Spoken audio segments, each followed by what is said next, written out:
supported my wife's dream job and helped her move there, but she ghosted me, blocked my number, and I found out through social media that she was pregnant with her boss's baby while still married to me. We had been together for 2 years, married for 1, and everything seemed like it was falling into place. My wife, Melanie, was ambitious, a go-getter who had always dreamed of making it big in her career.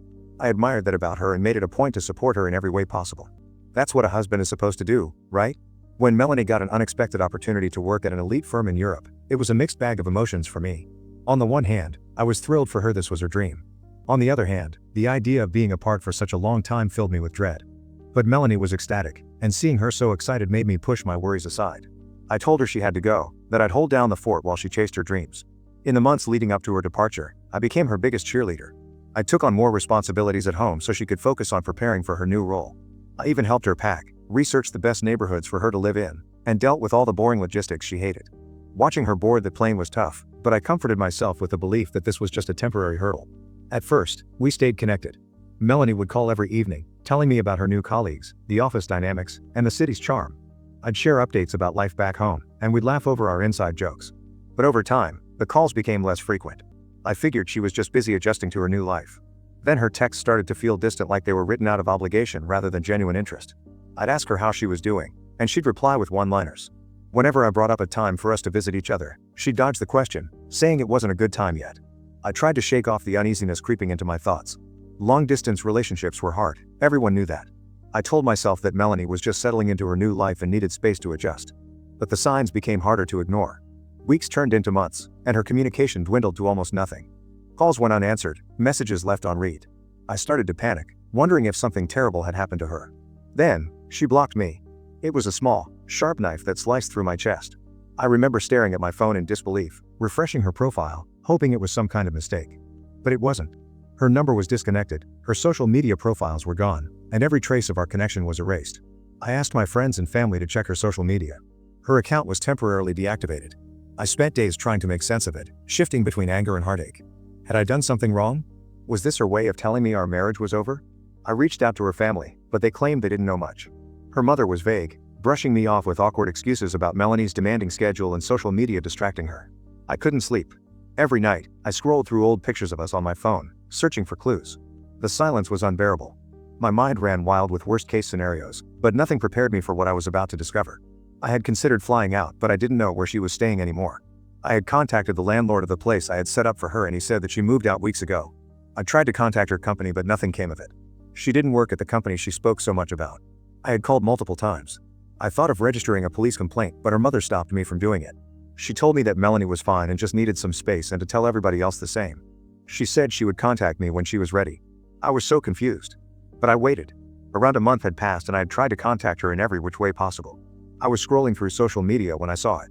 She had activated her account again. There she was, smiling radiantly in a picture taken at some elegant event.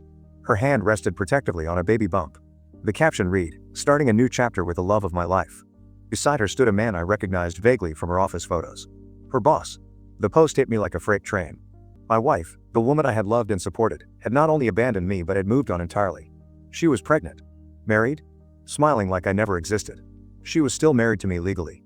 The betrayal was so raw, so complete, that it felt like my chest had been ripped open. My legs gave out, and I slumped onto the couch, staring at the screen as tears blurred my vision. She hadn't just left me, she had rewritten our life, erasing me entirely from the story. I wanted answers, but I also didn't want to stoop to chasing after her because that's what I had been doing all this time. What was there to say? How could I compete with the fantasy she was living? My world was crumbling, and she was over there playing house with another man. My family and friends rallied around me, trying to keep me grounded. My best friend, Mark, was livid when I told him what happened. He said she didn't deserve my tears, and that I needed to move on and focus on myself. Easier said than done when every corner of my house reminded me of her. Why? Why did she do it? Why didn't she have the decency to tell me it was over? Why was I disposable? I had been nothing but supportive. Update 1. After discovering Melanie's betrayal through her social media announcement, I spent days in a haze, consumed by anger, heartbreak, and grief. My parents told me to focus on what I could control, but that felt impossible when my world had been flipped upside down. I couldn't just sit there and let her get away with everything she had done. In the days that followed, I sought out legal advice. I contacted a family lawyer, laying out the situation in excruciating detail. The lawyer's initial reaction mirrored my own. She said I had grounds to file a complaint for marriage fraud since Melanie had essentially abandoned our marriage and built a new life without any formal separation or divorce. I registered the complaint. It felt like a small step toward reclaiming some sort of control. I didn't know if it would amount to anything, but at least it was something. The idea that Melanie could waltz out of my life, destroy everything we had built, and then live happily ever after with no consequences made my blood boil. As I worked through the legalities, I started to reflect on how I had been blindsided. I kept replaying the last few months of our relationship, searching for signs I might have missed. Every moment I had spent supporting her, cheering her on, and making sacrifices now felt like a slap in the face. I had been her biggest supporter, and she had repaid me with this disgusting betrayal. The legal process moved slowly, but just filing the complaint felt like an anchor. It reminded me that I didn't have to sit idly by while she erased me from her life. I provided the lawyer with all the documentation I could find: our marriage certificate, proof of shared assets, and records of our communication before she disappeared. My lawyer assured me that her actions would not go unpunished, especially if she tried to take further steps that violated the terms of our marriage. What more could she do? She had already done everything. Meanwhile, I threw myself into my job, trying to distract myself from the emotional turmoil. My coworkers, sensing something was off, gave me space but also offered support.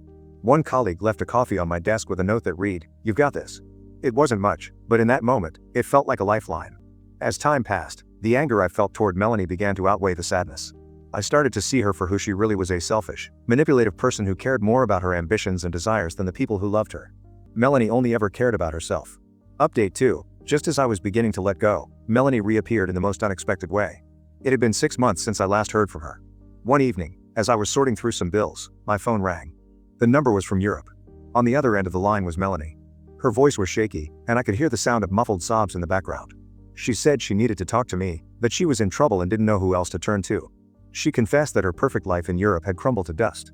Her new husband, the man she had abandoned me for, had turned out to be a fraudster. She explained, in a broken voice, that he had been running some sort of elaborate scam and had wiped out her savings. He had disappeared, leaving her pregnant and stranded in a foreign country with no money, no support, and no idea what to do next. I thought he was her boss? But then what do I know? She wasn't even working at the company I thought she was. I hadn't said a word yet. As I listened to her unravel her sob story, a storm of emotion surged within me. Karma was coming for her in the harshest way possible. But I couldn't believe her audacity. After everything she had done, she had the nerve to come crawling back to me, expecting sympathy and support. She asked if I could help her, maybe send her some money to get back on her feet. She said she knew she had made mistakes but that she was desperate and didn't know where else to turn. I stayed silent for a moment, letting her words hang in the air. Then I asked her why she thought I owed her anything. I reminded her that she had blocked me, deactivated her account, erased me from her life, and then suddenly popped up with a new one without any regard for how it would affect me. Now she was calling me, expecting me to swoop in and save her like none of that had happened. Melanie started to cry harder, saying that she didn't have anyone else. Her family had turned their backs on her, and she was scared for her baby. I was going to tell her to ask her mother, but she said she had already asked her mother. She begged me to understand that she had made a terrible mistake and just needed a chance to make things right. So, I was her last resort, huh? I told her that I wasn't her safety net. She had made her bed, and now she had to lie in it. I said that I was no longer the man she could manipulate or lean on whenever it suited her. She had burned that bridge the moment she walked out of my life without so much as a goodbye. She tried to argue, saying that we had history, that we had once loved each other, and that surely that meant something. But I cut her off. I told her that love wasn't a one-way street, and that she had destroyed any love I had for her the moment she chose to ghost me and marry someone else. I told her that I would have still held her in high regard if she had just let go respectfully and asked me for a divorce, but she hadn't. I told her that my lawyer would contact her about the divorce proceedings on this number. She hadn't been in contact even for the divorce. I don't know what she was thinking. The divorce would be granted eventually even if she didn't show up. All I had to do was wait a few more months. The conversation ended with Melanie sobbing and me hanging up the phone. I felt a strange mix of emotions: relief, anger, and a twinge of pity. I called my lawyer the next day to update her on the situation. She advised me to document the call and any future interactions with Melanie, just in case she tried to cause any trouble. I told her I had recorded half of the call. I felt a sense of relief knowing that I had taken steps to protect myself.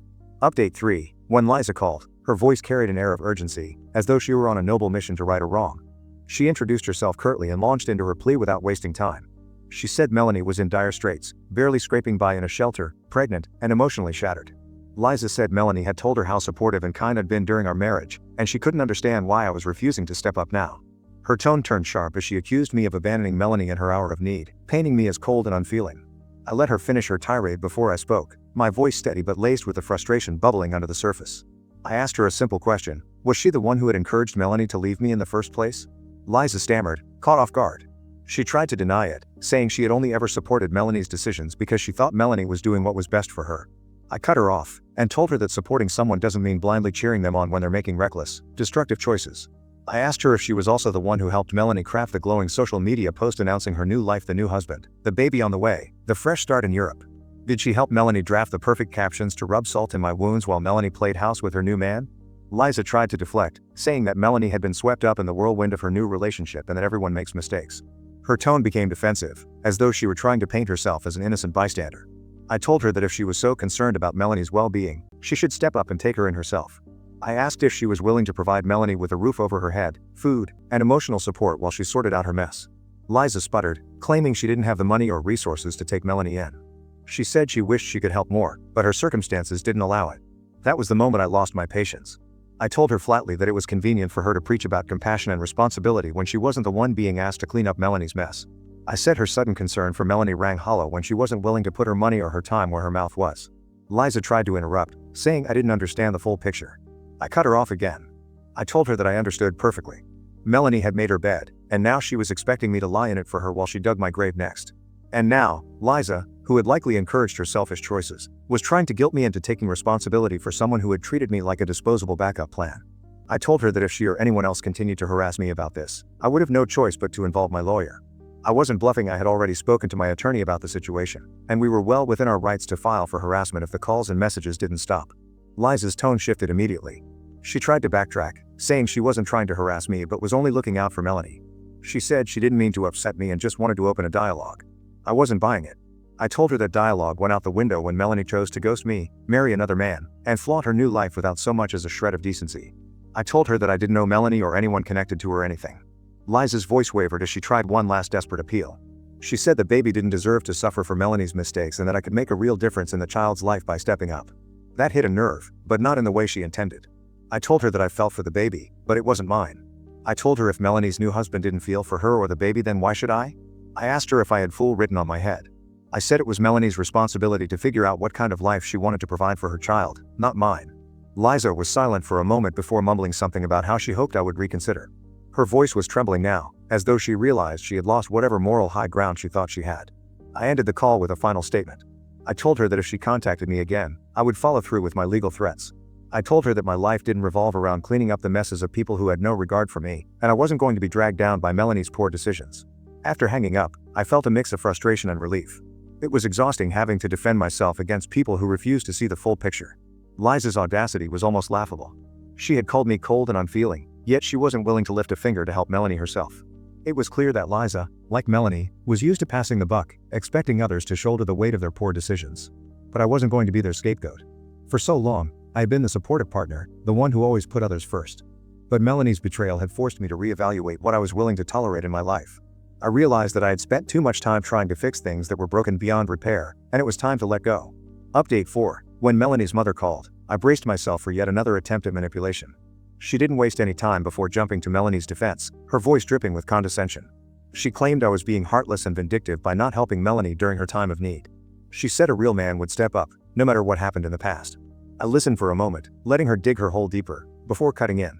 I told her she had some nerve lecturing me about stepping up when she, Melanie's own mother, wasn't doing anything to help her. I asked her bluntly why she wasn't the one stepping in. Wasn't it her duty as a mother to support her child?